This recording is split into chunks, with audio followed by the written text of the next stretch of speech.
১ মাসের মধ্যে আমরা কোনোদিন ১ কেজি গরুর মাংস কিনে খাইতে পারতাম না।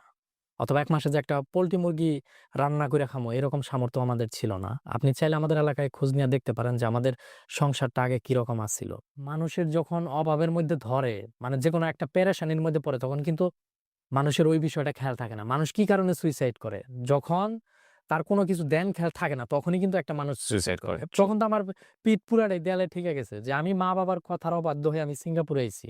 এখন এইখানে আইসাও ধরা খাইছে। মানে এটা একবারে গাইত্যা নিছি যে শরীলের শেষ রক্ত দিয়া হইলেও আমি আমার মায়ের স্বপ্নটা আমি পূরণ করবোই যেভাবেই। আমারে সবাই ওই কোম্পানির ক্যাম্পে ফোরম্যান লেবাররা যে জিন বইলা ডাকতো। আমি কিন্তু যা দেখাইছি এগুলো সব বাস্তব। এগুলো হয়তো অনেকেই বলে যে তুই মানুষের সিম্পাথি নিয়ে খেলছস, মানুষের ইমোশন নিয়ে খেলছস। হ্যাঁ, এটা আসলে এটা যারা ভাবে তারা সম্পূর্ণ ভুল। এই যে অনেকে বলে যে তুই প্রবাসীর মান-সম্মান নষ্ট করছস। হ্যাঁ, হ্যাঁ। ভাই আমি তাদেরকে একটা কথা বলতে চাই, ভাই দেখেন, আমি আমি যে ভিডিওটাই করি না কেন আপনার মান-সম্মান কেন নষ্ট হবে?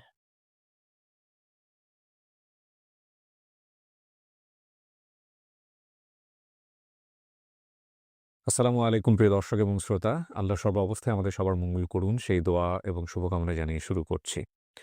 পরিবার থেকে দূরে থাকার কষ্ট কতটা তীব্র, কতটা গভীর সেটা ভাষায় প্রকাশ করা সম্ভব নয়। আজ এই মুহূর্তে ৭৫ লাখেরও বেশি প্রবাসী যোদ্ধারা এই কষ্ট সহ্য করে প্রিয়জনের মুখে হাসি ফোটানোর জন্য কঠোর পরিশ্রম করে যাচ্ছেন প্রতিনিয়ত। তাদের পাঠানো টাকায় দেশ এগিয়ে যাচ্ছে সমৃদ্ধির পথে। এই প্রবাসী যোদ্ধাদের না বলা গল্পগুলো তুলে ধরতে বিকাশের সাথে নিয়ে এসেছি প্রবাসীর অন্তরের কথা। প্রবাসী ভাই-বোনেরা যারা এই অনুষ্ঠানটি এই মুহূর্তে দেখছেন, আপনাদের স্বপ্ন পূরণের গল্প, না বলা অনুভূতিগুলো লিখে বা ভিডিও করে আমাদেরকে পাঠাতে পারেন আমাদের ইমেইল অ্যাড্রেসে। ইমেইল অ্যাড্রেসটি হচ্ছে sharemystory24@gmail.com। আপনাদের গল্প ঘিরেই হবে বিকাশ রেমিটেন্স প্রবাসীর অন্তরের কথা। চলুন আজকে কে রয়েছে আমার সঙ্গে তার সঙ্গে একটু কথা বলি। আসসালামু আলাইকুম। ওয়ালাইকুম আসসালাম। আমি মোহাম্মদ মানিক মিয়া। আপনার বয়স? আমার বয়স আনুমানিক ২৮ হবে। ১৮ বছর বয়স। জন্ম জেলা টাঙ্গাইল। জি। মানিক ভাই আমরা ২৮ বছরের গল্পটাই তুলে নিয়ে আসতে চাই। আচ্ছা। আমরা যখন খুবই ছোট, আমরা ২ ভাই, আমাদের কোনো বোন নাই। জি, ছোট তখন আমি লেখাপড়া করি না।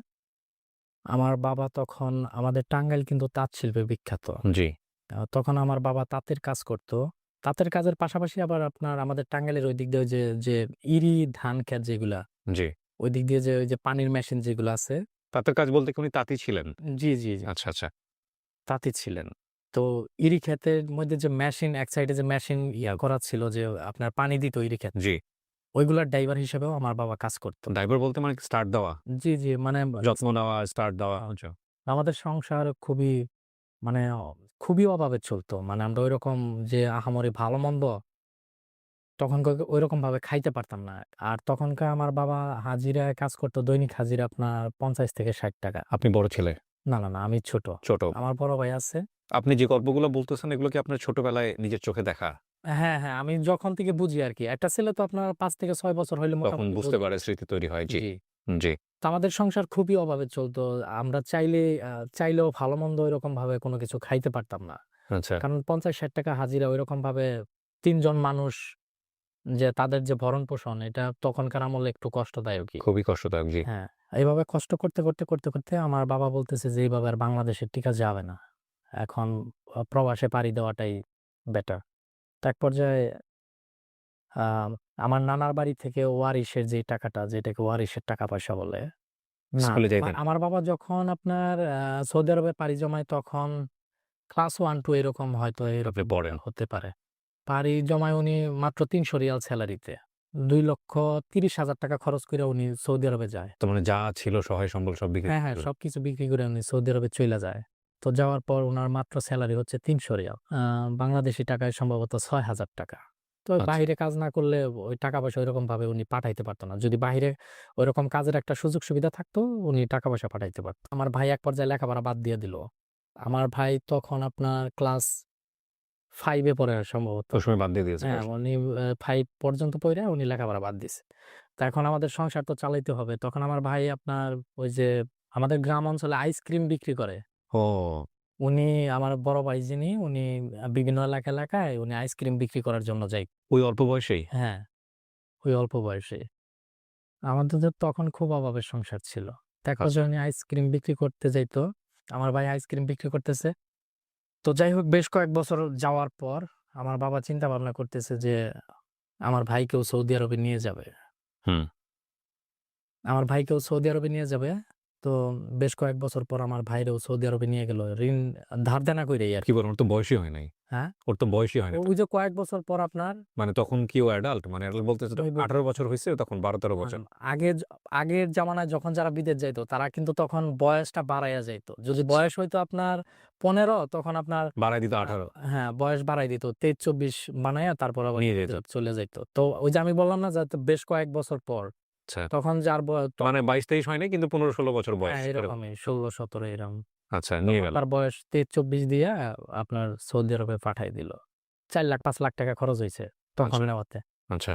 তো আমার ভাই সৌদি আরব যাওয়ার পর ঐরকম ভাবে কোনো টাকা পয়সা দেয় নাই। তখন আমার ভাইয়ের যেই টাকাটা, ওই টাকাটার প্রেশার আমার বাবার উপর পড়ল। মানে আরো বিশাল অভাবের মধ্যে পইড়া গেলাম। দেনাটা এটা কিভাবে শোধাবে? আমাদের পরিবারের খরচটা কিভাবে দিবে? তখন সম্ভবত আপনার আমাদের এই ব্রাক স্কুলে পড়ি সম্ভবত। হুম। ব্রাক স্কুলে পড়ি। তো আমি আগের থেকেই বিভিন্ন কাজে মানে বিভিন্ন কাজ করতাম। বিভিন্ন ভাঁজের কাজ করতাম। যে সময়টা পাইতাম তখন যেই কাজ পাইতাম আমি তখনই ওই কাজটাই করতাম। জমির কাজ থেকে শুরু করে হুম, সব ধরনের কাজ। আমি সব আমার এই লাইফে আমি অনেক কাজ করছি। জি। এক পর্যায়ে আমি হাই স্কুলে গেলাম।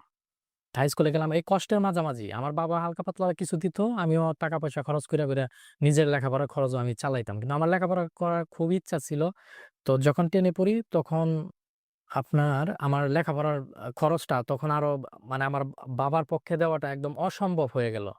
পরিবার চালানোটাও উনার জন্য বিশাল কষ্টকর হয়ে যাইতেছে। আর আমাদের গ্রাম অঞ্চলের ঐদিকে একটা প্রবলেম আছে যে সেটা হচ্ছে যে কেউ যদি অভাবে চলাফেরা করে, কাউকে যদি চারিদিক দিয়ে অভাবে ঘেরাও করে, তখন কিন্তু ওই মানুষগুলারে সবাই অবহেলা করে। তো এক পর্যায়ে আমাদেরকেও ঐরকমভাবে আপনার পাড়া প্রতিবেশী যারা আছে, তারাও অবহেলা করত। আমার নিজের মানুষ তারাই অবহেলা করত। তো আমরা আমরা আমার যে আমি যেই জায়গার মধ্যে থাকতাম, আমার দাদির বাড়ি যেটা আরকি, ওই বাড়িতে আমার বাপ চাচারা উনারা হচ্ছে ৬ ভাই। ৬ ভাইয়ের আমার বাবা পাইতো ২% জায়গা, আমার আরেক চাচা পাইতো ২%। তো আমরা ২% জায়গার মধ্যে থাকতাম যে জায়গাটা খুবই কুচকাচ ছিল। ও!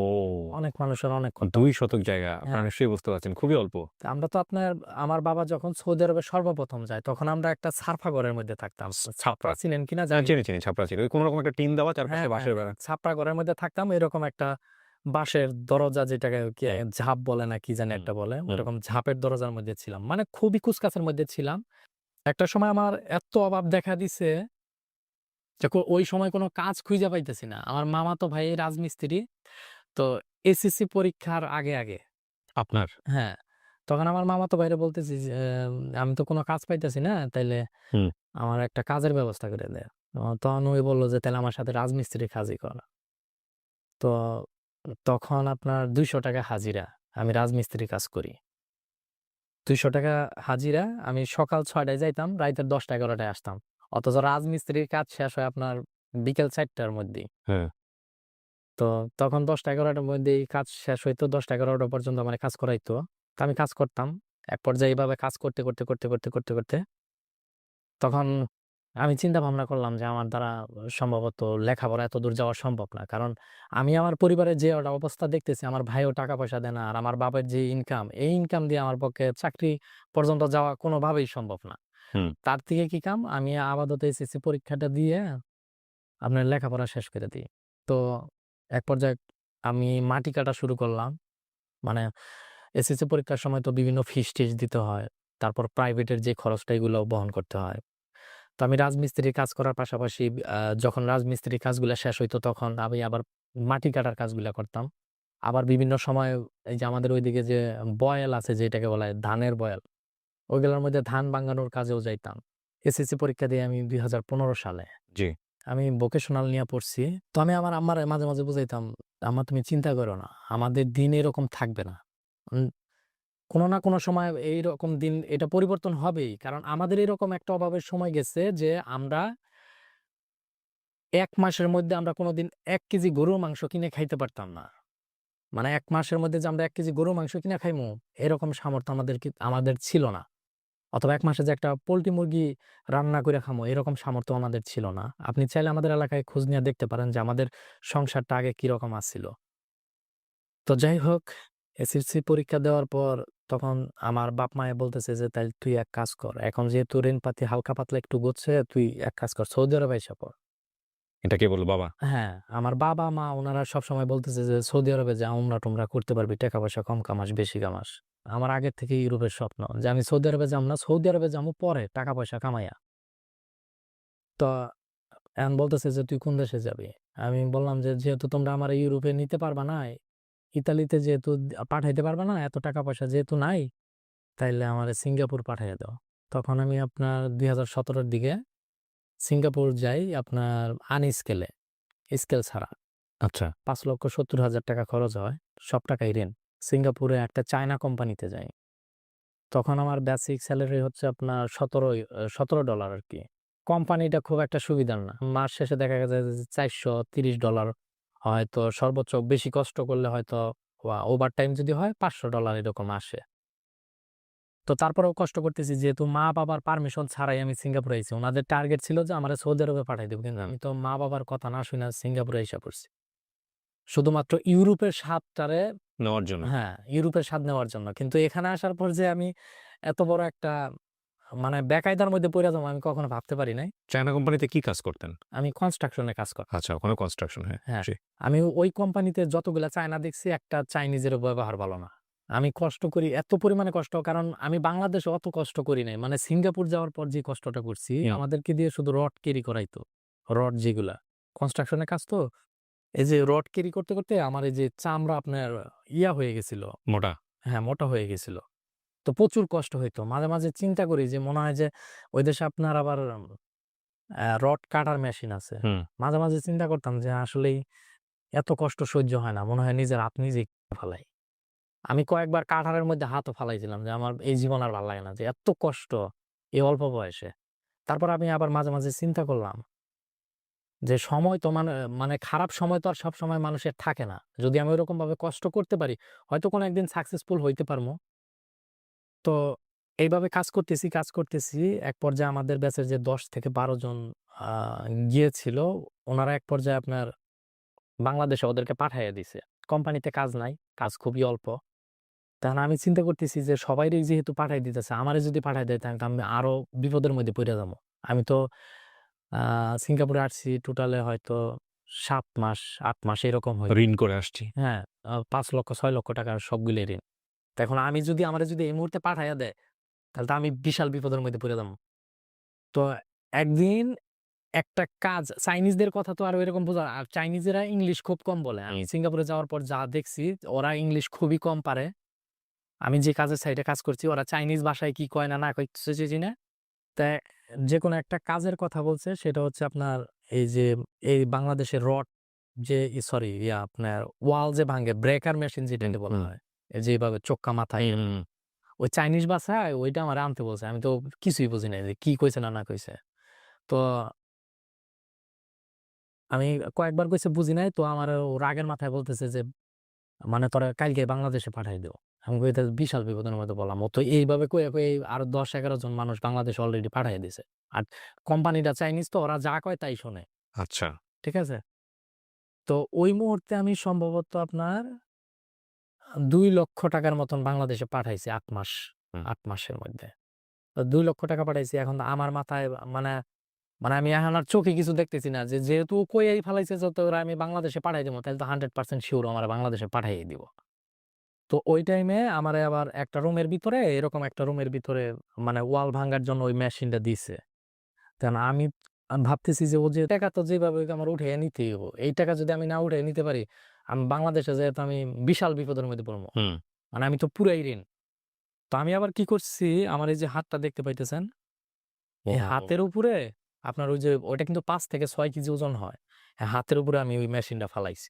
মানে আপনি যেহেতু আমি বাংলাদেশে এমনেও যামু কিছু টাকা নিয়েই যাবো। তো সিঙ্গাপুরে কিন্তু ইনজুরিতে পড়লে যেকোনো মানুষ একটা ইনজুরিতে পড়লে অনেক টাকা পয়সা পায়। তো আমি প্রথমত অবস্থায় হ্যান্ড গ্লোভস পরা অবস্থায় হাতের উপর ওই মেশিনটা একবার ফালাইছি। একবার ফালানোর পর আপনার এই আঙ্গুলটা ফুইলা গেছে গা।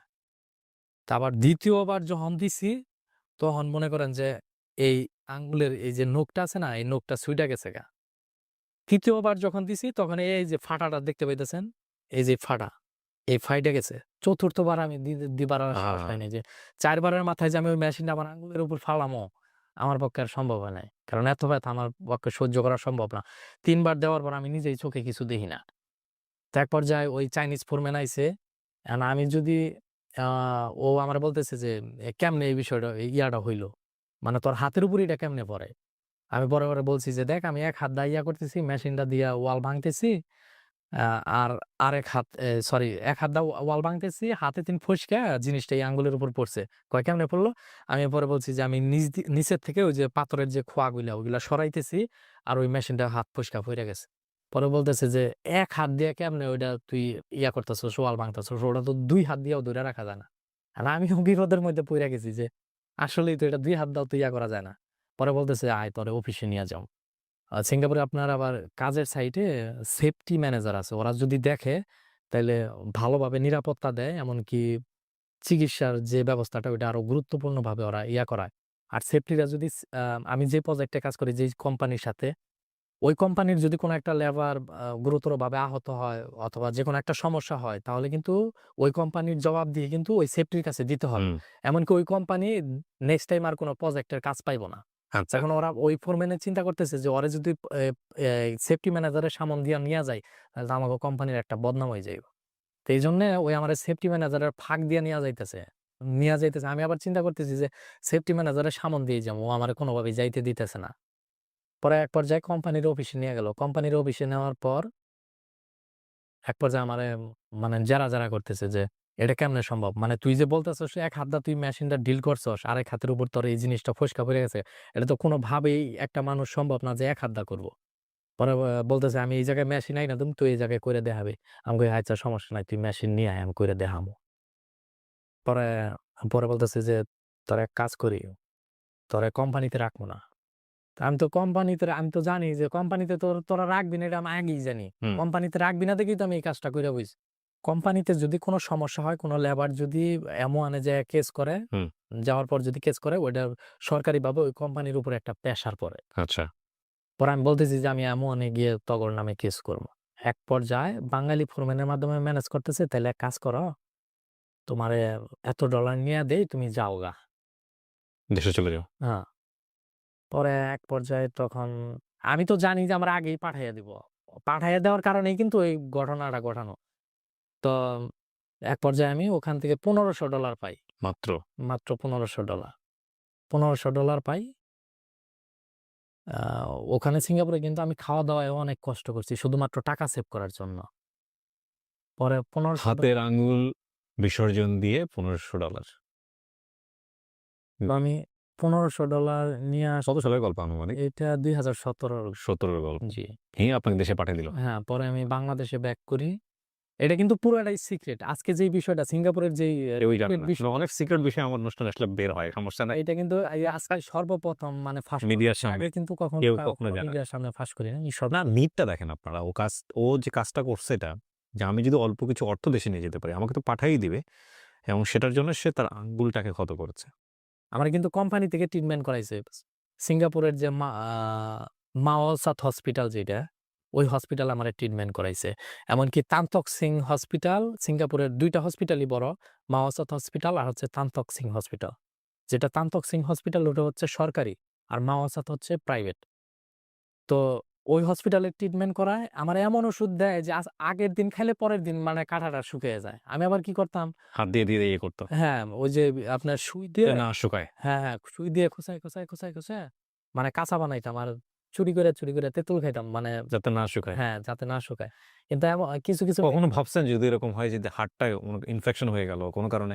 লাইক মাথায় আসে না শুধু টাকার এই কথায়। মানুষের যখন অভাবের মধ্যে ধরে, মানে যেকোনো একটা পেরেশানির মধ্যে পড়ে, তখন কিন্তু মানুষের ওই বিষয়টা খেয়াল থাকে না। মানুষ কি কারণে সুইসাইড করে? যখন তার কোনো কিছু খেয়াল থাকে না, তখনই কিন্তু একটা মানুষ সুইসাইড সুইসাইড করে। করে। তখন তো আমার পিঠ পুরাটাই দেয়ালে ঠেকে গেছে যে আমি মা-বাবার কথার অবাধ্য হয়ে আমি সিঙ্গাপুরে আইছি।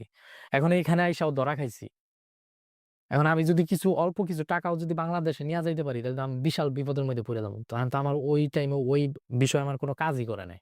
এখন না চিন্তা করি যে তখন যেই কাজটা ঘটাইছি, যেটা আমার জন্য যে কতটুকু বিপজ্জনক ছিল, হুম। এখন না বুঝতে পারি। তখন তো আর এগুলা মাথায় ছিল না। জি, তারপর? কাঁচা রাখার জন্যই আমি বারবার ইয়া করতাম। তো এক পর্যায়ে দেখলাম যে না, আ শুধু মানে সুইটা খাওয়াইলেই তো আর হয় না। মানুষের সামনে কিছু, কিছু ওষুধ দেখাইয়াও খাইতে হয়। না হইলে তো কোম্পানি খবর নিব যে ও কি ওষুধ ঠিকমতো খায় কি খায় না।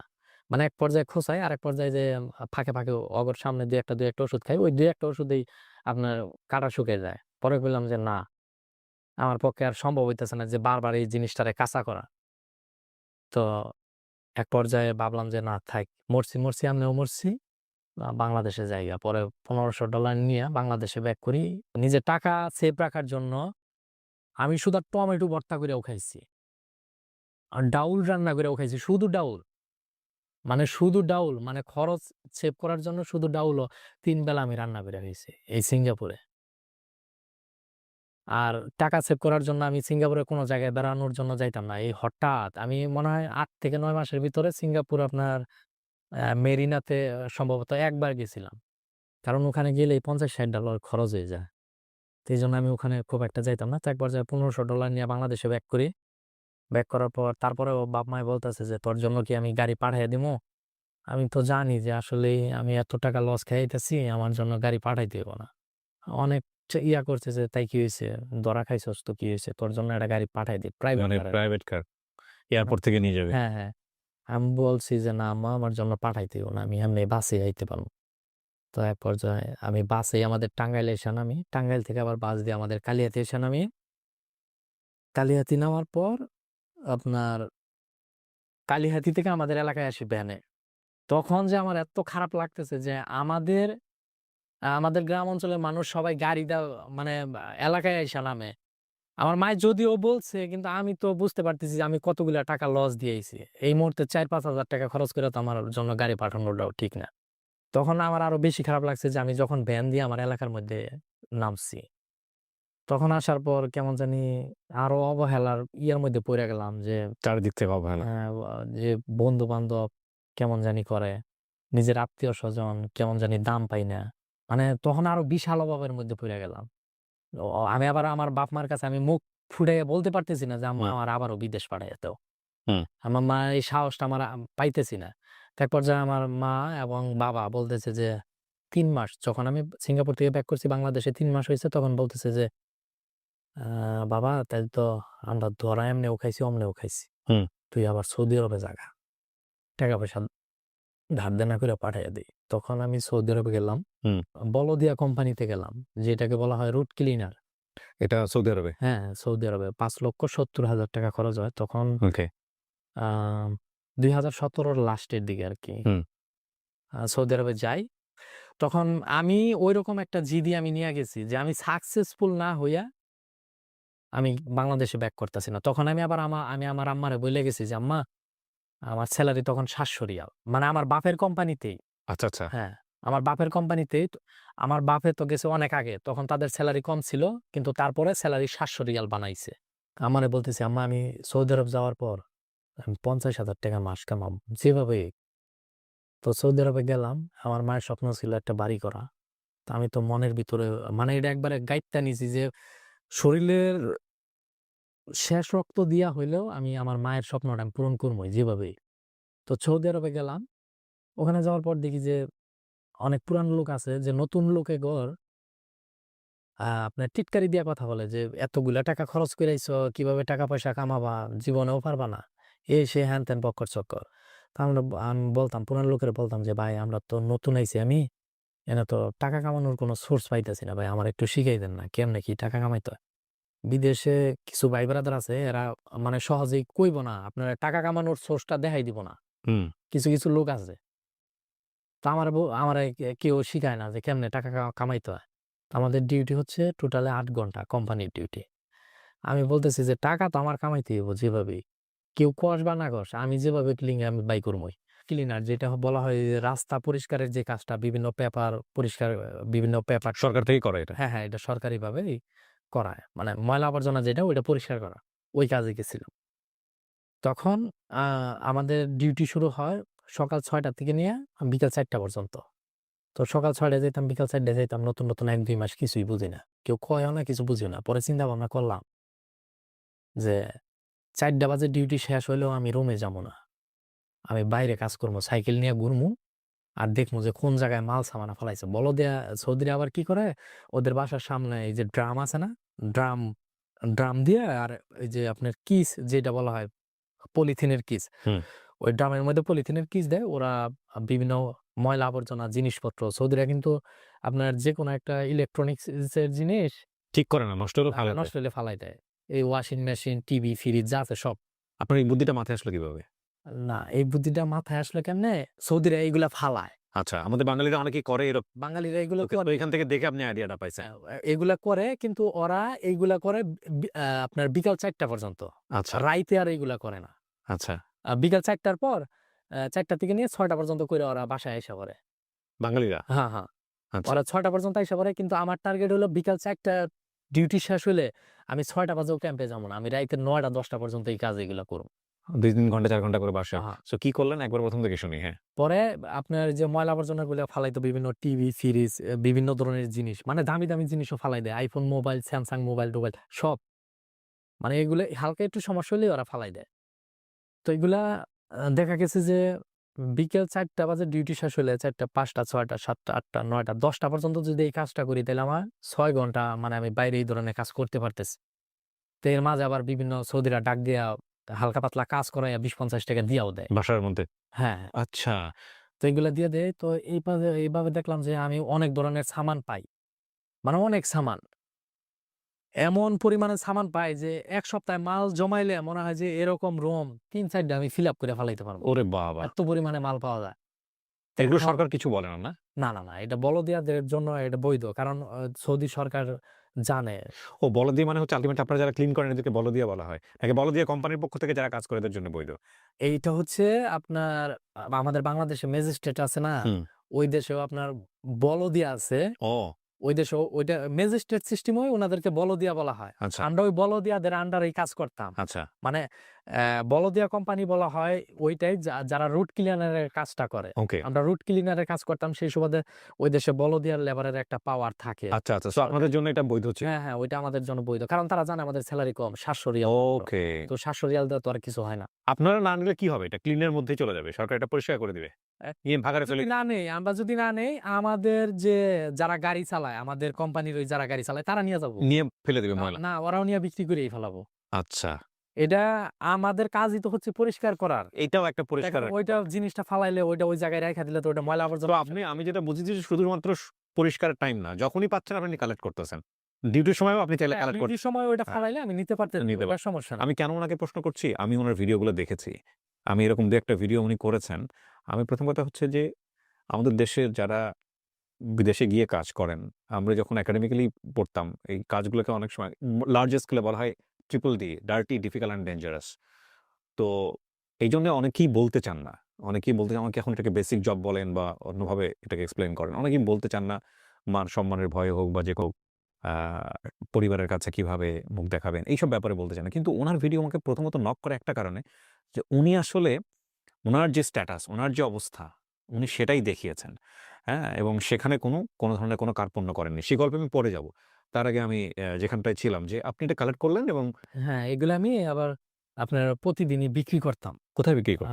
ওই দেশে আবার স্ক্র্যাপের গাড়ি আছে যারা এই সামানগুলা কিনে। স্ক্র্যাপ। মানে ভাঙ্গারি সামান যেগুলা যারা কিনে আ তাদের কাছে আমি বিক্রি করতাম।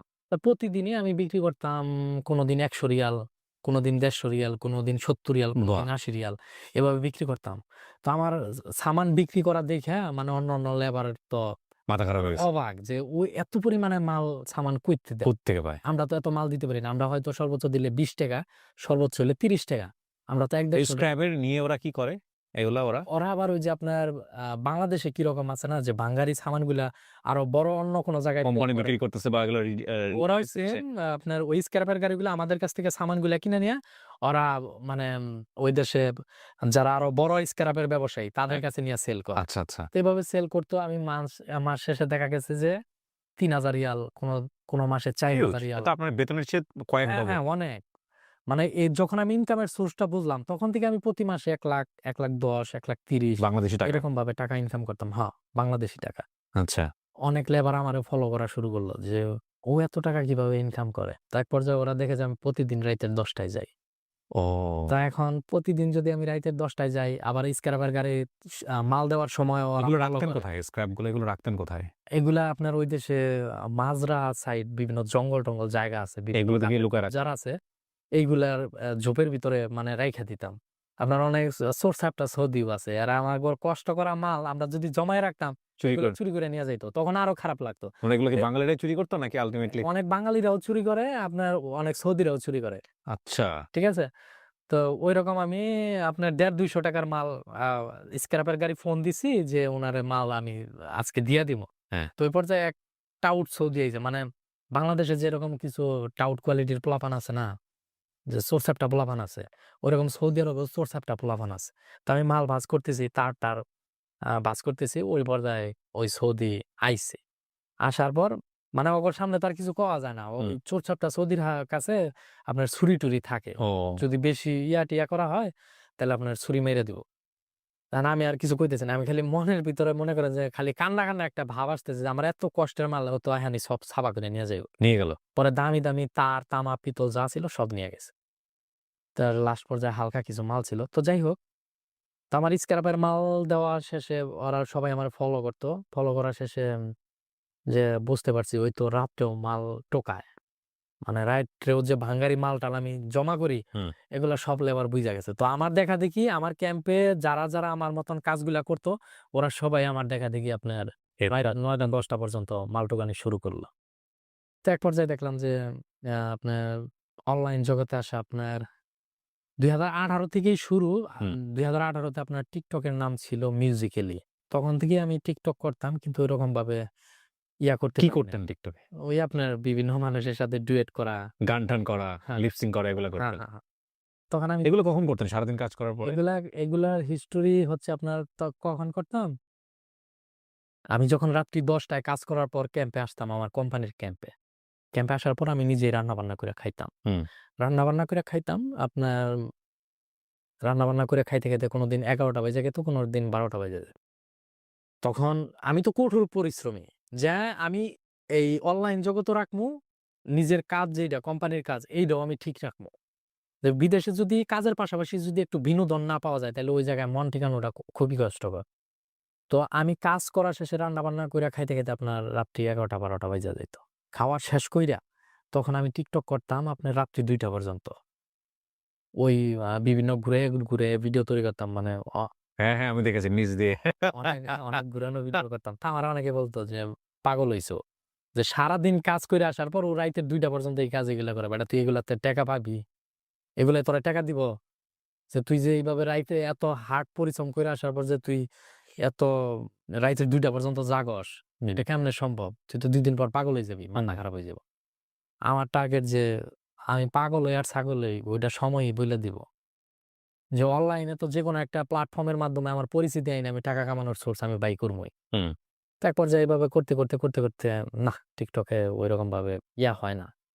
তো এক পর্যায়ে টিকটক পয়সা দেয় না। না। পরে আপনার টিকটকে এখন কি পয়সা দেয়? সরি, না, এখন এখনো দেয় কেন না। টাকা পয়সা পাওয়া যায়? বিশ্বাস করেন আমি আপনাদের একটা কথা বলি। টিকটকে যে পরিমাণ আমাদের ছেলেমেয়েরা যে পরিমাণ সময় দেয় উইথ ডিউ রেসপেক্ট আ টিকটকে যদি জানি না এখন কি অবস্থা আমি যেহেতু টিকটক করি না। এই পরিমাণ এনার্জি বা এই পরিমাণ আ সময় যদি তারা YouTube এ বা Facebook এর মাধ্যমে দিত, তাহলে অনেকেই বড়লোক হয়ে যেত। যেমন অনেকে। TikTok আমাদের বর্তমান বাংলাদেশে তো সবাই TikTok নিয়ে ঝুইকা পইড়া রইছে। টিকটক নিয়ে যুগে তারা আমরা যদি জানেন আসলে। TikTok বাদ রাইখা তারা যদি YouTube, Facebook এ যোগে তাদের লাইফ সেট। দেশেরও লাভ এতে। দেশেরও লাইফ সেটেল হয়ে যেত ট্রু। তো এটা হয়তো অনেকেই বুঝে না। এটা অনেকেই বুঝেই না। এবং টিকটকের মনিটাইজেশন করা উচিত। আমি জানি না উনারা হয়তো তো কিছু যাই একটা হোক এক পর্যায়ে আপনার TikTok করতে এক পর্যায়ে আপনার আ মোটামুটি একটা ভিডিও ভাইরাল হয়ে যায়। মানে আমি তখন সৌদি সার্ভারে ভিডিও তৈরি করি। আচ্ছা। মানে সার্ভার ২ টা, একটা বাংলাদেশের সার্ভার, আরেকটা হচ্ছে সৌদি সার্ভার। তখন সৌদি সার্ভারে মানে একটা ভিডিও আপলোড দিয়া কাজের সাইটে গেছিগা। কি ভিডিও করতেন? ওই আপনার বিভিন্ন গানের লিপস গানের সাথে হচ্ছে হ্যাঁ, হলো লিপসিং এ করতেন। হ্যাঁ, হ্যাঁ, ওগুলাই করতো ওই সময়। হ্যাঁ। হ্যাঁ। একটা ভিডিও করে গেছি তখন কাজের সাইডে কিছু অনেক বন্ধু-বান্ধব বলতেছে, "কিরে তুই কি TikTok ভিডিও বানাইলি?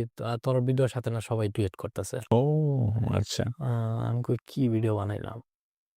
পরে হাইসা কেমনে জানি একটা ভিডিও দিছিলাম। ওই সালমান সালমান খানের 'আফগান জালেবি' তো অনেকেই ডুয়েট করছে। ভিডিওটা ভাইরাল হওয়ার পর আমার আরো নেশা জাগলো যে ভালো কিছু তো একটা করতেই হইব। তার পাশাপাশি কিন্তু আমি কষ্টের কাজও করি। হুম, মানে সৌদি আরবের দাম্মামে যারা থাকে তারা কিন্তু বলতে পারবে যে সৌদি আরব দাম্মামের আবহাওয়াটা কতটুক খারাপ। যারা সৌদি আরবে থাকবে তারা বলতে পারবে রতুবা কি জিনিস।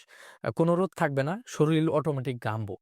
হুম। মানে আপনি বাইরে টিকতে পারবেন না। আপনি বাইরে যে স্বাভাবিকভাবে দাঁড়ায়া থাকবেন, আপনার শরীর গাইমা মানে প্যান্ট শার্ট সব ভিজা যাবো। আপনার শরীর দুর্বল হয়ে যাইব। এত বাজে ওয়েদার?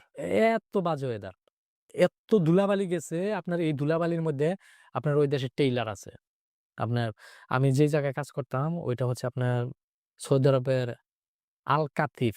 আল কাতিফে থাকতাম। কাতিফের ভিতরেই থাকতাম কিন্তু আমাদের এরিয়াটা ছিল জারুদিয়া। হুম, আর আমি যেই এরিয়াটার মধ্যে কাজ করতাম, মানে যেমন ধরেন আমার একটা সাইড দেওয়া থাকে যে ওই সাইডটা পুরাটা, ওই এলাকা পুরাটা মহল্লা আমার পরিষ্কার রাখতে হবে। কোনো হুম। ময়লা-টয়লা থাকা যাবে না, কোনো পেপার থাকতে পারব না। তো ওই সাইডেই আপনার আমি ডিউটি করতাম, পেপার-টেপার পরিষ্কার করতাম। আমার কাজই ছিল মানে সকাল ৬টা থেকে নিয়ে বিকেল ৪টা পর্যন্ত পেপার পরিষ্কার করা। তারপরের সেফটি হচ্ছে বুরুশ মারা। আপনার ওই যে ঝাড়ুর মতনই রাস্তা বুরুশ মাইরা মানে বালুগুলা এক সাইড করা। বাতাস দিয়ে? হ্যাঁ, বাতাস দিয়ে না, ওই আপনার বুরুশ আছে ওই দেশে বুরুশ। তো ওইগুলা করতাম। তো আমার ওই সাইটেই আমার এরিয়ার সাথে এই আশকারি ক্যাম্প আছে যেটা হয় সেনাবাহিনীর ক্যাম্প। ওই বিশাল বড় মানে গর্ত ছিল সেনাবাহিনীর ক্যাম্পের ওনে। আপনার ওই ক্যাম্পের ওনে মানে বড় টেইলার আছে না বাংলাদেশে? হুম, ঐরকম সৌদি আরবেও বড় টেইলার আছে। মানে বিভিন্ন বিল্ডিং এর ভাঙ্গা কাঁচরা-মাচরা হুম। ওই টেইলারে কইরা নিয়া ওই আশকারির অনেক গর্তটা ভরতেছে। ওই সৌদি আরবের বিল্ডিং ভাঙ্গার মধ্যে আপনার বিভিন্ন লোহা-টোহা থাকে। বিভিন্ন লোহা, পিতল, তার-তামা, বক্কর-চক্কর অনেক কিছু থাকে। হুম। তে এইগুলা ফালাইতো টেইলারে। আমরা আবার কি করতাম ১৫-২০ জন লেবার। সবাই ওই টেইলার ফালানোর সাথেই কে কার মতন মানে লোহা টাইনা হিচড়া এক সাইড করব। মানে এটা ধুলাই মাটি অন্ধকার। মানে মানে যে যার টেলার যে কোনো খবর নাই, যেমনে পারো এটা টোকাও। হ্যাঁ, যে যেভাবে পারে। মানে একটা টেইলার যদি ঢালে, একটা টেইলারের পিছনে যদি ১৫-১৬ জন লোক থাকে, তাইলে মানে একটা কারাকারি বাইজা যায় না? যে হুম। কার আগে কে কতগুলা মাল নিবো। তো ওইভাবে আমি ওখানে আপনার সম্ভবত ১ বছর মানে ওই ট্রেইলারের অনেক শুধু মাল ঢুকাইতাম। ১ বছর। ওখান থেকে আমি ১ বছরে টাকা ইনকাম করছিলাম আপনার সম্ভবত ১৩-১৪ লক্ষ টাকা। মানে ১ বছরে। তো ওখানে হঠাৎ কইরা কোনো একদিন ওখানে কাজ করার সময় মানে একটা ট্রেইলার ঢালার সময় অনেকগুলা লেবার তো। ও আমি হারাহারি কইরা মানে তাড়াতাড়ি করবার যাইয়া আমার হাতের উপর ওই ট্রেইলার থেকে একটা মানে পাথরের খন্ড পড়ে আমার আপনি এই হাতটা হাতের একটু উপর। দেখান। এই যে হাতটা দেখতেই আপনার পাচ্ছেন। হাতটা দেখলে বোঝা আমার এই হাতটা কিন্তু এরকম ছিল কিন্তু এখন এই যে এরকম আমার অনেকেই জিজ্ঞাসা যে, "মানিক ভাই আপনার এই হাতে কি হয়েছিল?" তো এই হাতের উপর একটা আপনার পাথর পড়ে। মানে পাথর পইড়া এই যে আঙ্গুলের মাথাটা এটা টোটালি ভাইঙ্গা মানে এই যে এরকম মানে এইটুকুনের মধ্যে কোনো ছিল না। বশ ছিল না। এখানে তাবুকটা পড়ার পর মানে পাথরটা পড়ার পর এখানে মাংস বলতে কোনো কিচ্ছু ছিল না। শুধু এই যে হাতের রগটা দেখা যাইত। এই যে হাতের রগটা। আর এই আঙ্গুলটা এই যে এখানে একটা ফাড়া আছে। এই আঙ্গুলটা হ্যাঁ। ফাইড়া একবার এদিকে আইসা পড়ছিল। আর এই যে এখানের মাংস ছিল না। আহা! এভাবে তো এভাবে একটু ক্যামেরায় দেখান। হ্যাঁ। এখানে কোনো মাংস ছিল না। অবশ্য দাগটা যদিও নাই কিন্তু এই আঙ্গুলটা ফাইড়া একবার সেই দিকে আইসা পড়ছিল। আর এই যেখানে এই যে আপনারা দাগ দেখতেই পাচ্ছেন, হুম, এখানে কোনো কিচ্ছু ছিল না। তো এক পর্যায়ে এখন আমি চিন্তা করতেছি যে হাতের যে অবস্থা এটা তো আমার নিজের ট্রিটমেন্ট করাবার গেলে অনেক টাকার ব্যাপার। ২০-২৫ হাজার রিয়াল। এত টাকা আমি পামু কই? তারপর যে আমি যার কাছে মাল বিক্রি করতাম, পরে ওরে ফোন দেওয়া হয়েছে যে ভাই আরেক লেবারে ফোন দিছে মানিকগঞ্জেরই। ওই আমার সাথেই কাজ করতো। ওর নাম হচ্ছে বাবু। তো এই ফোন দিছে যে, "ভাই মানিকের তো এরকম অবস্থা। তাইলে আপনি একটু গাড়িটা নিয়ে আসেন, গাড়িটা নিয়ে আসেন। হসপিটালে যাই।" পরে হ্যাঁ, গাড়ি নিয়ে আইছে। গাড়ি নিয়ে আসার পর ছোটখাটো হসপিটালে দেখাই, উনারা না করে যে এটা আমাদের হসপিটালে ট্রিটমেন্ট সম্ভব না। পরে বরিশালের একজন ফোরম্যান ছিল। উনি অত্যন্ত ভালো মানুষ। আমি উনার রেসপেক্ট করি। এমনকি উনারে আমি অনেক ভালোবাসি। কারণ আমার এই হাত কাটা নিয়ে উনি অনেক দৌড়াদৌড়ি পারছে। উনার বাড়ি হচ্ছে বরিশাল। এমনকি উনার নাম হচ্ছে মোবারক ভাই। আমরা মোবারক ভাই বলে ডাকতাম। আমাদের প্রত্যেকটা লেবারেরে অনেক ছাড় দিত। অনেক ভালোবাসতো। কাজের জন্য কোনো সময় প্যারা দিত না। তো যাই হোক এক পর্যায়ে উনি ফোরম্যান। পরে আমার অনেক ভালোবাসতো। পরে উনার গাড়ি দিয়া এখন বলতেছে যে, হাতের যে অবস্থা এটা তো তোমার নিজের টাকা দিয়ে ট্রিটমেন্ট করানো সম্ভব না।" পরে উনি বলল যে, পরে আমারে আমাদের কোম্পানির যে হেড অফিস দাম্মামে ওখানে নিয়ে গেল যে, "ওখান থেকে তোমার একটা পেপার বাই কইরা কোম্পানি থেকে পারমিশন নিয়ে আইসা যে তুমি কোম্পানির কাজ করার সময় তোমার এই হাতটা হয়ে গেছে। যাতে তোমারে কোম্পানি থেকে একটা পেপার দেয়, ওই পেপার দিয়া জানি আমি তোমারে চিকিৎসা করাইতে পারি।" পরে উনি কোম্পানি থেকে একটা গুছি পেপার নিয়ে আসলো। গুছি পেপার নিয়ে আসার পর আ পরে আমরা বড় একটা হসপিটালে গেলাম। হসপিটালের নামটা আমার মনে আসতেছে না। কিন্তু সৌদি আরবের ভিতরে সবচেয়ে বড় হসপিটাল হুম। যেটা আরকি। পরে ওই হসপিটালে নিয়ে গেল। আমি তো প্রচুর ব্যথা করতেছে হাতের মধ্যে, সহ্য করতে পারতেছি না। তো অনেকে আমাদের ক্যাম্পে অনেকে বলতেছে যে, "মানিকের হাত কাইটা হালাইতে হইব, ওর হাত ওইটা থাকবো না।" এই সেই হেন-তেন বক্কর-চক্কর। আমি তো শুইনা মাথা নষ্ট। যদি এই বয়সে হাত কাইটা হালাইতে হয়, উপায় ছাড়া। পরে লন্ডনের একটা ডক্টর উনি বলতেছে যে, "তুই কোন চিন্তা করিস না। তোর হাত সব ঠিক থাকবে। তোর আঙ্গুলও কাটবো না।" মানে এখানে একটা পিন ঢুকাই দিছিল। এই যে আঙ্গুল এখানে ভাইঙ্গা গেছিল। হুম। পরে পিন ঢুকাই দিছিল যাতে আঙ্গুলটা ঠিক থাকে। পরে এইজন্যই আমি কিন্তু বলেছিলাম যে 3D বলা হতো এই কাজগুলোকে। কি পরিমাণ ডেঞ্জারাস আপনারা চিন্তা করে দেখেন, কি পরিমাণ difficult. Definitely it's dirty work. কারণ ধুলা, বালি, ময়লা যেখানে স্ক্র্যাপ কিছু অর্থ আছে সেটার জন্যে জীবন বাজি রেখে টানাটানি। এইজন্যে যারা রেমিট্যান্স পাঠায় দেশে, এদেরকে কোন চোখে দেখা উচিত বাংলাদেশে একটু চিন্তা করা উচিত আমাদের। সবকিছুতে বাংলাদেশের নাগরিক সমস্ত সুযোগ সুবিধাতে এদেরকে প্রায়োরিটি দেওয়া উচিত। আমি যেকোনো কিছুতে। আমি তো এত ধুলাবালির মধ্যে কাজ করছি যে দেখা গেছে যে দুপুরে যদি আম দেখা গেছে আমি দুপুরে তো আর ক্যাম্পে যাই নাই। আমি দুপুরে যে সময়টুকুন পাইতাম ওই সময়টুকুন কাজ করতাম। কাজ করে আবার যেকোনো একটা গাছতলার মধ্যে শুয়ে থাকতাম। যেকোনো একটা ছায়া জায়গার মধ্যে শুয়ে থাকতাম। দাম্মামে আবার এমন হইছে কি যে দাম্মামে প্রচুর ধুলাবালি উড়ে। দেখা গেছে দুপুরে যদি আমি শুয়ে থাকতাম, এত পরিমাণে ধুলা আসতো, মানে ধুলায় পুরা শরীর মানে ছায়া যাইত। মানে চেহারাটা চিনা যাইত না। হুম। মানে আমার মাথার মধ্যে সৌদি আরবের সবসময় কাজের সাইডে আমি একটা গেঞ্জি বাইন্ধা রাখতাম। কারণ আমার চুল এমনিতেই পাতলা। যদি গেঞ্জি বাইন্ধা না রাখি তাহলে ওই বালি যেয়ে আরো চুল যাইবগা। তো আবার যখন দুপুরে ঘুমাইতাম তখন ওই আপনার মুখ ঢেকে রাখতেন। মুখের মধ্যে গেঞ্জি রাইখা তারপরে ঘুমাইতাম। মানে পরে দেখলাম যে যখন ফোরম্যানেরা অন্যান্য লেবার আবার নিয়ে আইসা কাজের জন্য পাঠাইতো, তখন দেখতাম যে পুরা শরীরে ধুলাবালি, মানে অস্থির অবস্থা। তো যাই হোক, আমি প্রচুর ধুলাবালির মধ্যেও কাজ করছি। অনেক ধুলাবালি। ওইটা আমার কোম্পানিতে যারা আছে তারা বলতে পারবে যে আমি মানে অস্থির অবস্থা। তো যাই হোক, আমি প্রচুর ধুলাবালির মধ্যেও কাজ করছি। অনেক ধুলাবালি। ওইটা আমার কোম্পানিতে যারা আছে তারা বলতে পারবে যে আমি যে আজকে এই জায়গায় হিস্টোরিটা বলতেছি, তারা এই হিস্টোরিটা দেখলে অবশ্যই বলবে যে আমি কি পরিশ্রম করছি। শুধুমাত্র আমার ওই কোম্পানির ক্যাম্পে বলতে পারবে। এমনকি আমার কোম্পানির ক্যাম্পে যে সমস্ত লেবার আছে তারা সবাই বলতে পারবে যে আমি মানিক, আমি ওই কোম্পানিতে কি পরিশ্রম করছি। আমার ওই কোম্পানিতে যদি কোন নতুন লেবারও যায়, তাদেরকে বলে যে, "মানিক ভাই কিভাবে এত টাকা কামাইলো? কিভাবে কি করলো?" ওনারা এখনো বলে যে, "মানিক ভাইয়ের মতন পরিশ্রম করতে গেলে তোমার এই পৃথিবীতে ২ বার করে জন্ম নেয়া হল লাগবো। তাও তুমি মানিক ভাইয়ের মতন পারবা না।" আমারে সবাই ওই কোম্পানির ক্যাম্পে ফোরম্যান লেবাররা যে জিন বইলা ডাকতো। যে একটা জিনের পক্ষেও সম্ভব না যে সকাল ৬ টায় ডিউটিতে আইসা রাইতের ১০ টায় বাজে যাইয়া, তারপর আবার রাইতের ১১টা-১২টা পর্যন্ত রান্না-বান্না কইরা খাইয়া, ২ টা তারপর আবার পর্যন্ত টিকটক করে। ২ টা পর্যন্ত টিকটক করা, বিভিন্ন ভিডিওর মানে প্ল্যানিং করা, এটা কারো পক্ষে সম্ভব না। আমি তো ডিউটিতে যাই অনেক সময় ঝিমাইছি। ঘুমের জন্য আমি কান্না করছি। যে, "আল্লাহ তুমি আমার কি জীবন দিলা?" মানে টাকা কামাইতাম ঠিক আছে। কিন্তু ঘুম হচ্ছে এমন একটা জিনিস, একটা মানুষের যদি ঘুম ঠিকমতো না হয়, তাহলে কিন্তু তার মানে মেজাজ একটা চড়া মেজাজ একটা ভাব খারাপ লাগে। থাকে, শরীর খারাপ থাকে, সবকিছুতেই ডিস্টার্ব। তো তো যাই হোক, আমার কোম্পানির কাছ থেকে পেপার নিয়ে যাওয়ার পরে যে এখানে চিকিৎসা করলো, দেখা গেছে আমার এক হাত দিয়ে সবকিছু করতে হইতো। প্রবাস হইলো এমন একটা জিনিস, আল্লাহর কাছে সবসময় কই, "আল্লাহ, যে প্রবাসে কাউরে তুমি অসুস্থতা দিও না।" তো আমার এই হাতটা যাওয়ার পর আমার অনেক কষ্ট হইছে, অনেক।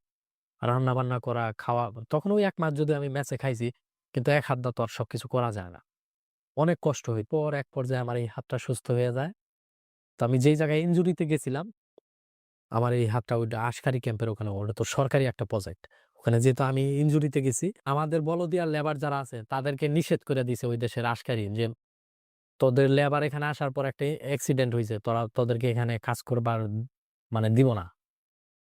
মানে আশকারি যেখানে গর্তের ময়লা আবর্জনা ফালাইতেছে ওই জায়গায় আমরা সব লেবারেরাই আ আ টা ইয়া মানে রড যেগুলা ওইগুলা নেওয়ার জন্য, বিভিন্ন আসবাবপত্র নেওয়ার জন্য সবাই কাড়াকাড়ি করতাম। তো এক পর্যায়ে আশকারি উনাদেরকে নিষেধ করে দিছে, "তোরা এখানে আর কাজ করতে পারবি না।" পরে ১ মাস পর আমি সুস্থ হইলাম। পরে আমি মনে, মনে চিন্তা করলাম, আমারে তখন অনেকেই কয় যে, "তোর লিগা আমাগো এতগুলা মানুষের হক নষ্ট হইলো। আমরা এখন আর কাজে যাইতে পারি না। আমাগরে অনেক কাজ করতে দেয় না। ওই জায়গায় মাল টোকানোর জন্য দেয় না।" তো এক পর্যায়ে আপনার পুরাটা সুস্থ হয়ে যাওয়ার পর মানে এখানে যে একটা পিন ছিল, এই আঙ্গুলটা সিধা রাখার জন্য।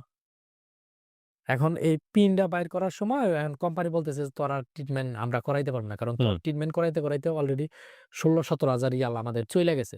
এখন যেইটুকুন আছে ওটা নিজের টাকায় তুই করগা, ঠিক করগা।" তো এখানে একটা পিন আছে। এখন এই পিনটা বাইর করার জন্য আমি সেম ওই হসপিটালে আরেকদিন গেছি ফোরম্যানের সাথেই। ওই ফোরম্যানই নিয়ে গেছে আমারে, বরিশালের ফোরম্যান। তো এখন এক্স-রে করতেছে। এক্স-রে করার পর বলতেছে পিনটা বাইর করতে হবে। পিনটা বাইর করতে কত টাকা খরচ হইব? পরে বলতেছে যে ৪,০০০ রিয়াল। আর আমি চিন্তা করতেছি যে শুধু একটা পিন বাই করব তাই ৪,০০০ রিয়াল। তো আমি বলতেছি যে ৪,০০০ রিয়াল এনে দিমু না। ৪,০০০ রিয়াল আমি প্রয়োজনে বাংলাদেশে পাঠাই দিমু। তাও আমি এই জায়গাতে পিন বাই করব না। পরে একদিন কাজের সাইডে গেছি। কাজের সাইডে যাওয়ার পর পরে দেখি পিনের মাথা মানে চামড়ার উপর দিয়া হইয়া রইছে। পরে আমি কি করছি, আপনার ওই দেশে আপনার যে বাকালা বলে যেটাকে বলা হয় দোকান।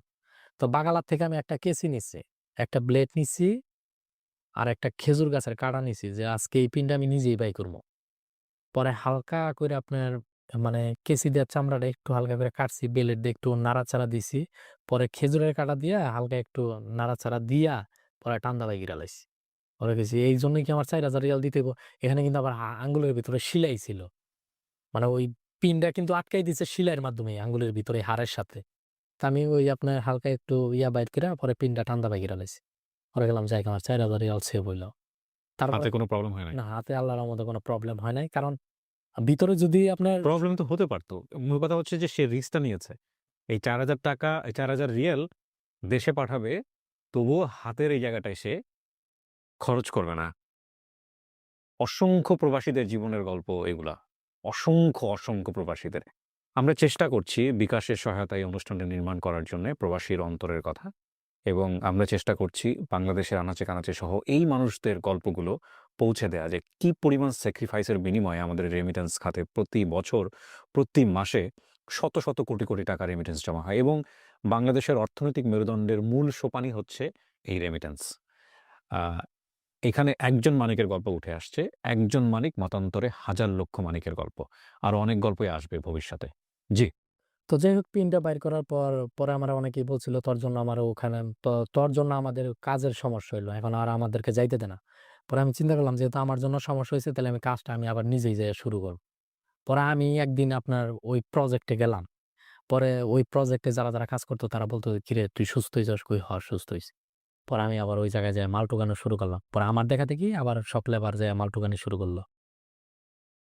পরে এইভাবে কাজ করতেছি। কাজ করতে আপনার ২০২১ সালের দিকে মোটামুটি অনলাইনে একটা ভালো একটা পরিস্থিতি আইসা পড়ল। মানে তখনও কিন্তু আমি TikTok ছাড়ি নাই। তো এক পর্যায়ে ২০২১ সালে আইসা Facebook পেজ খুললাম। হুম। পরে তা আর্নিং শুরু ২০২১ সাল থেকে। হ্যাঁ, তো তারপরে আপনি এসছেন TikTok, TikTok থেকে আপনি আসলেন Facebook এ। হ্যাঁ, হ্যাঁ। পরে আমার বন্ধু বলতেছে যে, বন্ধু তোর তো দেখলাম। তোর তো বাংলাদেশ TikTok এ দিয়ে পুরা ভাইরাল। হুম, তোর ভিডিও না দুর্দান্ত চলতেছে। তাহলে হুম। তুই এক কাজ কর। YouTube এ ভিডিও শুরু কর।" আমি কই, "ধুর বেটা YouTube এ ভিডিও আমার এগুলা দেখবো মানুষ।" কয়, "তুই যা পারস, চাল-চলন যা আছে সবকিছুই তুই তুইলা ধর। এইগুলাই মানুষ দেখবো।" আমি কই, "না, এগুলা দেখবো না।" কয়, "আরে বেটা তুই কর। যা দেয়ার সেইটা আমি দেখবো।" আচ্ছা। পরে তখন আমার YouTube চ্যানেলে সাবস্ক্রাইবার ৭,০০০। কি করতেন? এই যে এগুলোই ভিডিও করতেন?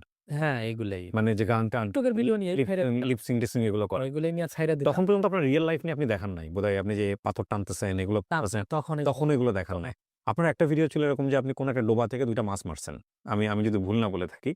মাছ মেরে নিয়ে আপনি বলতেছেন যে আজকে এটা ভাজি করে খাবো বা এরকম কোন কিছু। হ্যাঁ, আমার কাছে এটা দেখে মনে হচ্ছে যে এটা কি শুধুমাত্র উনি মানুষের sympathy পাওয়ার জন্য এটা করতেছে? আসলেই কি বিদেশের জীবন এরকম? এই প্রশ্নগুলো আমার ছিল। তো এখন আমি রাইট নাও আপনার গল্প শুনে আমার কাছে যেটা মনে হচ্ছে okay fine. This is the Real life. তো ওকে? হইছে কি আপনার যে বিষয়টা বললেন, হ্যাঁ। সৌদি আরবে কিন্তু লালের মতন একটা সিস্টেম আছে। আচ্ছা। লালার মতন। ওই লালার মধ্যে আপনার তেলাপিয়ার মতন মাছ তেলাপিয়াই ধরা চলে আরকি। তেলাপিয়ার মতন বিভিন্ন ধরনের মাছ যাওয়া আসা করে। ওই দিক থেকে কিন্তু সৌদিরা পর্যন্ত মাছ মাইরা খায়। অনেক বাঙালিরাও খায়। আচ্ছা। তো কাজেই আমি ওখান থেকে একটা মাছ মানে উঠাইছিলাম। মাছ উঠাই বলতেছি যে মাছটা যদিও মরা ছিল, হ্যাঁ। ওইটা আপনার Facebook পেজে ছাড়া হয়েছিল তখন ২০ মিলিয়ন না ২১ মিলিয়ন ভিউ। ওই সময় ফেসবুকের ভিডিওর রিচ অনেক ভালো ছিল। হ্যাঁ। এখন এইরকম চিন্তা করাই যায় না। যাই হোক, হ্যাঁ, তো আপনার কি হলো? মানে আপনি যেটা বলতেছিলেন যে YouTube এ তখন ৭,০০০ সাবস্ক্রাইবার হ্যাঁ, ছিল। তখন YouTube এ ৭,০০০ সাবস্ক্রাইবার তখন বলতেছে, "তুই চলাফেরা বিভিন্ন কিছু তুইলা ধর। এগুলাই মানুষ দেখবো। জি। তোর লাইফে যেটা ঘটতেছে সৌদি আরবে কিন্তু এগুলাই তুইলা ধর।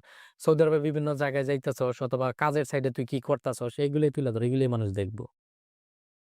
পরে আমি তাই শুরু করলাম যে না, মানুষ তো তাই দেখে। মানে আমার লাইফস্টাইল আমি কিন্তু যা দেখাইছি এগুলো সব বাস্তব। এগুলো হয়তো অনেকেই বলে যে তুই মানুষের sympathy নিয়ে খেলছস, মানুষের ইমোশন নিয়ে খেলছস। হ্যাঁ। এটা আসলে এটা যারা ভাবে তারা সম্পূর্ণ ভুল।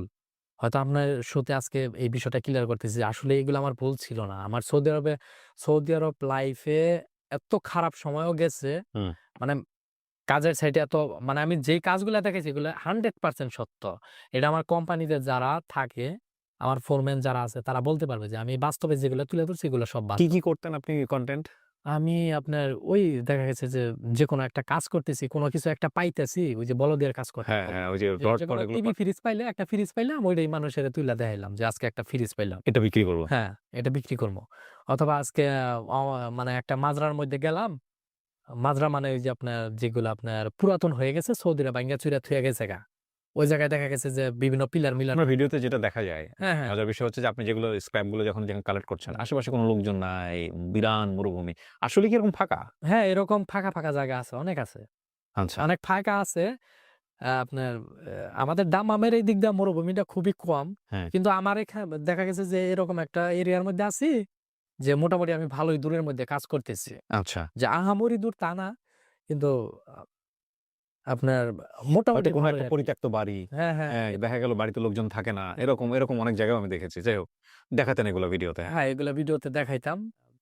আমার লাইফে যেগুলা ঘটছে আমি এগুলাই তুলে ধরছি। হয়তো এগুলা নিয়ে অনেকেই অনেক ট্রল ট্রল করছে যে করছে, হ্যাঁ। তুই মানুষের ইমোশন নিয়ে খেলছস। আসলেই ভাই আমি মানুষের ইমোশন নিয়ে খেলি নাই। এটা আমার লাইফে এটা ঘইটা গেছে। যেই ইয়াটা ঘইটা গেছে আমি ওইটাই দেখাইছি। অনেকে বলে যে তুই প্রবাসীর মান-সম্মান নষ্ট করছস। হ্যাঁ, হ্যাঁ, ভাই এটাই আমি বলে। তাদেরকে একটা কথা বলতে চাই, ভাই দেখেন প্রবাস হলো এমন একটা জিনিস যে প্রবাসে অনেকে পায়ের উপর পা তুইলা খায়। অনেকে গাধার মতন খাইটাও জীবনে কোনো কিছু করতে পারে না। তখন আপনি আপনার পায়ের উপর পা তুইলা খাইতেছেন। আমি আমি যেই ভিডিওটাই করি না কেন, আপনার মান-সম্মান কেন নষ্ট হবে? আমি কিভাবে আপনার মান-সম্মান নষ্ট করব? হুম। আপনি তো আপনি রাজার হালেই চলতেছেন। তাহলে বাংলাদেশে যারা ভিক্ষা কইরা খাইতেছে তারা কি বড়লোকের কোনো ক্ষতি করতেছে? তাদের কারণে কি বড়লোকের কোনো ক্ষতি হইতেছে? ওই ভিক্ষুকের জন্য? তাহলে আমি ওই দেশে কষ্টের কাজ করতেছি। আমার লাইফে কষ্টের কাজ আমার জীবনে দেখা দিছে। আমি ওইগুলোই তুইলা ধরছি। এতে তো আপনার কোনো সমস্যা না, হওয়ার আপনার কথা কোনো না। চিন্তা হয় নাই কখনো যে মানিক আপনি নিজে আপনার ব্যক্তিগত ওখানে যে জীবনটা যে সোজা কথা আমরা আমাদের যেখানে যেটা বলি যে ভাঙাড়ি টোকাই যেগুলো বলি বাংলাদেশে। সো এই ধরনের একটা জীবন যেটা আপনি তুলে ধরতেছেন। হয়তো এটার বিনিময়ে আপনার আ আ পয়সা আসবে বা আপনি পয়সার কথাও চিন্তা করেন। ১ম দিকে হয়তোবা এটা চিন্তা করেছেন যেখান থেকে আমি পয়সা নিয়ে আসবো। ঠিক আছে, পয়সার কথা চিন্তা করাটা অন্যায় কোনো কিছু না। এটা খুবই লিগ্যাল ওয়েতে চিন্তা। কিন্তু মান-সম্মান তো আমাদের দেশে একটা বড় একটা ফ্যাক্ট সামাজিকতার জায়গা থেকে। এই জায়গাটায় আপনার কি প্রশ্নের মানে আপনার উত্তরটা কি আসলে? আপনার আমার কখনো মনে চিন্তা হয় হয় নাই যে এটা দিয়ে আপনাকে ট্রল করবে, এটা দিয়ে তুই কেমনে পয়সা কামাইছস? এগুলা না, এটার মধ্যে ভালো দিক, খারাপ দিক দোনোটাই আছে। আসলেই এইটার জন্য যে সবাই আমারে খারাপ ভাবছে তা কিন্তু নয়। আমারে কিন্তু অনেকেই বলে যে, "মানিক ভাই আপনি যেটা তুলছেন এটা প্রবাসীদের বাস্তব জীবন আপনি তুইলা ধরছেন। এতে প্রবাসীদের মান-সম্মান আমার মনে হয় না যে আমার জন্য প্রবাসীদের মান-সম্মান নষ্ট হয়েছে।" আপনার নিজেরটা মনে যাচ্ছে যে আপনি যখন শহরে গ্রামে আসলেন নিজের পরিবারের কাছে, তারা কিভাবে দেখবে আপনাকে? মানে কিভাবে পয়সা রোজগার করছে? এগুলো নিয়ে আপনার উত্তর কি আসলে? তারা কিভাবে দেখবে? আসলে আমি কাজের পাশাপাশি অনলাইন থেকেও আর্নিং করতাম। হুম। আমি তো মোটামুটি ভালোই মানে আপনার নিজের মান-সম্মানে কখনো ইয়ে হয়নি আপনার আমার কাছে? মনে হয় না যে এর জন্য আমার মানে আপনি সৎ পথে পয়সা রোজগার করছেন। আমার সৎ নিয়ত যেটা আমার তো এরকম আমি তো চুরি করি নাই, আমি তো ডাকাতি করি নাই। তো সেইটাই। আমি রাইট, চুরি করে খাইছি, ডাকাতি করে খাইছি। আমি কাজ করে খাইছি, কাজ দেখাইছি। অনলাইনে তুইলা ধরছি ব্যাস এইটাই। রাইট, এখন রাইট, আপনি যেভাবে নেন আরকি। রাইট। আপনার মন যেভাবে নেয় ওইভাবেই। আর আমার মন আমি মনে করি আমার দিক থেকে আমি 100% পারফেক্ট। ওকে, ফাইন। সো যেটা হইলো আপনি ২০২১ সালে Facebook এর কথা বলছিলেন, YouTube এর কথা বলতেছিলেন। হ্যাঁ, ওইখানকার ইয়া আয়ের জায়গায় আসতে চাই। জি। তখন ২০২১ সাল থেকে আমার আর্নিং শুরু। কত সাবস্ক্রাইবার আপনার এখন ওখানে? ওটা 1.42 1.42 অনেক। মানিক মিয়া অফিসিয়াল না? হ্যাঁ, মানিক মিয়া অফিসিয়াল। হ্যাঁ, বলেন। তো যাই হোক ২০২১ সাল থেকে মোটামুটি আর্নিং শুরু করলাম হুম। অনলাইন থেকে। তখন আমার বন্ধু আমার মানে পেজ, YouTube সবকিছু দেখশন করা শুরু করলো। তখন বলল যে, "আমার তো একার পক্ষে সম্ভব না। হুম, তাইলে আমার একটা ছোট ভাই আছে, তাইলে ওরেও আমাদের সাথে নেই।" ওর নাম হচ্ছে আলামিন রাজু। হুম। ওর বাসাও আমাদের বাড়ির পাশে পাশাপাশি। এই সৌদি আরব থেকে যে যত টাকা ইনকাম করি দেখা গেছে যে অনলাইন থেকেও তো তার থেকে কোনো অংশে কম আসে না। হুম। মোটামুটি আমি সৌদি আরব থাকার পর ঘরবাড়ি কিন্তু সবকিছু সেটেল কইরা ফেলাইছি। এই বাড়িতে ঘরবাড়ি হয়ে গেছে। হ্যাঁ, হ্যাঁ। আচ্ছা। তো আমি তখন ভাবলাম যে আমি যেহেতু আমার মায়ের স্বপ্ন পূরণ করতে পারছি, টাকা-পয়সা মোটামুটি কামাইয়া ঘরবাড়ি সবকিছু কমপ্লিট করছি, তাইলে এখন একটা ছুটিতে যাই। কতটুকু জায়গার উপরে ঘর করলেন? ১৮% ২ শতক থেকে ১৮%। হ্যাঁ, এটা কি বিল্ডিং করলেন আপনারা? বিল্ডিং দিতে চাই আপনার বাড়িটাও দেখিয়েছে মানে সামাজিক যোগাযোগ মাধ্যমে যে বিল্ডিং দিতে চাইছিলাম কিন্তু আমার বাপ-মা বলে যে, "না বিল্ডিং এ থাকার দরকার নাই। আমরা টিনের ঘরই দিমু।" আমার বাড়ি দেখছেন কিনা জানি না। দেখেছি আমি। তো ঐরকম ভাবে আমার বাপ এই একটা সিস্টেম করলো যে সুন্দর, এইভাবে সুন্দর। করি। টিনের ঘর থাকলেও দেখতে সুন্দর দেখা যাইব। ও তো তখন ফার্স্ট টাইম তখন আমি একবারেই আসার নিয়ত। আ যে একবারেই যামগা। যেহেতু ইনকাম সোর্স এখন সৌদি আরবে কইমা গেছে। না আসাটাই তখন কি আপনি Facebook, YouTube থেকে ইনকাম করতেছেন? হ্যাঁ, কত করে ইনকাম করছেন প্রতি মাসে আনুমানিক? এই ধরেন ২, ২-২.৫ লাখ ২ এর ২ থেকে ত তখন হচ্ছে আপনার ২ থেকে ৩ এর ভিতরে। প্রতি মাসে। হ্যাঁ। আর এখন এই রেশিও যদি বলি? এখনকার বিষয়টা হয়তো সিক্রেটই রাখি। তখন ২ থেকে ৩ আসলেও আমি কিন্তু তখনও এতটা পাকাপোক্ত না। হুম।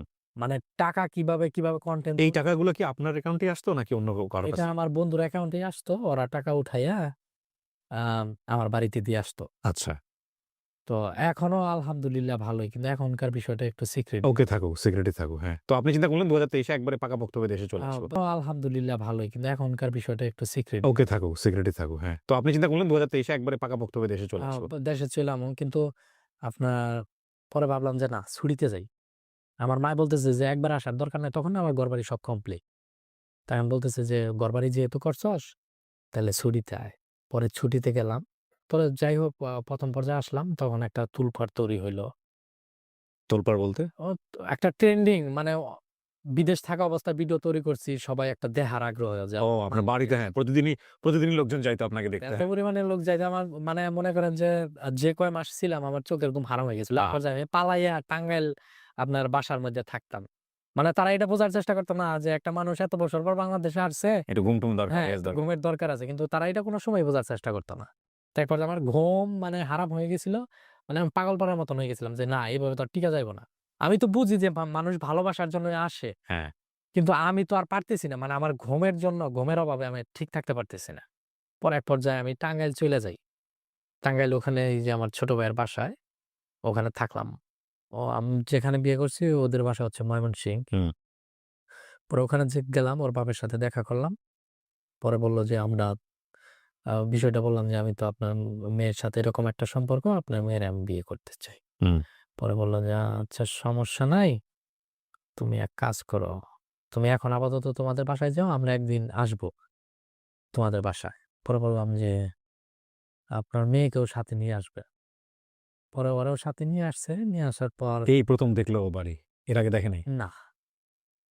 পরে এক পর্যায়ে নিয়ে আসছে। নিয়ে আসার পর আলাপ আলোচনা হওয়ার পর আমার স্বপ্ন আবার ছিল যে আমি কিন্তু মোটামুটি সাকসেসফুল। আলহামদুলিল্লাহ।